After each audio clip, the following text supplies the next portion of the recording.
Going to start with former National Security Advisor John Bolton's arraignment in Maryland.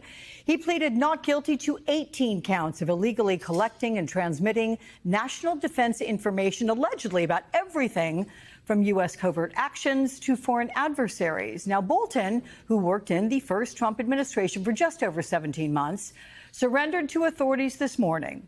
The charges, which could effectively land Bolton behind bars for the rest of his life, revolve around diaries the government claims contain national secrets that Bolton shared with both his wife and daughter.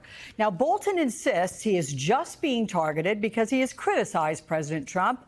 Quote, "These charges are not just about his focus on me or my diaries, but his intensive effort to intimidate his opponents, to ensure that he alone determines what is said about his conduct." And here's what the president said about the charges yesterday. John Bolton was just indicted by a grand jury in Maryland. Do you have a reaction to that? I didn't know that. You tell me for the first time, but I think he's, a bad person. I think he's a bad guy. Yeah, he's a bad guy. It's too bad, but that's the way it goes. The case against him? That's the way it goes, right? That's the way it goes. So I have got a great team to break this down for us. From outside the courthouse, we have MSNBC legal affairs reporter Fallon Gallagher and MSNBC justice and intelligence correspondent Ken Dilanian. Sarah Matthews served as deputy press secretary in the first Trump administration. She is with me. And in studio, we have MSNBC legal correspondent Lisa Rubin and MSNBC legal analyst and former Manhattan assistant DA Catherine Christian. I said it was a great panel. So here we go. Fallon, starting with you. What happened in court? Yeah, Alex, the whole thing was very quick, lasting just about 13 minutes. Now, this was Bolton's initial appearance in court, so it's the first time we saw him in a courtroom in front of the magistrate judge. But the judge also combined his arraignment, so that means that Bolton pled not guilty today in front of this judge. Now, that came after the judge read all 18 counts, those first 8, which are about the transmission of national defense information, and then the second 10, which are about the retention of that information. Mr. Bolton said that he understood what those charges meant. He pled not guilty. And then they got into some more procedural stuff, some scheduling matters as we move forward. But no trial date has been set yet.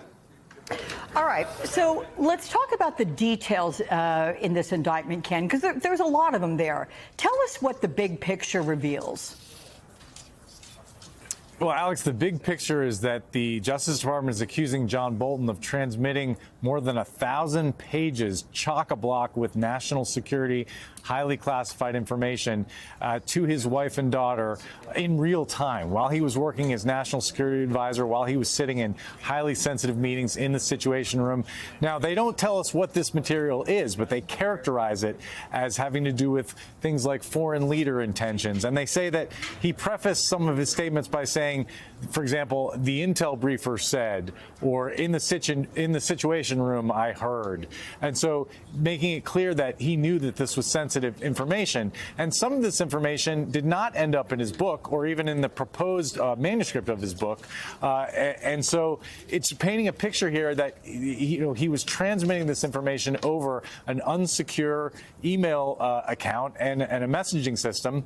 And then they say that the government of Iran hacked at least one of those email accounts and so therefore obtained that information, which would be extremely damaging to the United States. And so they've charged him with 18 counts under the Espionage Act of mishandling classified information.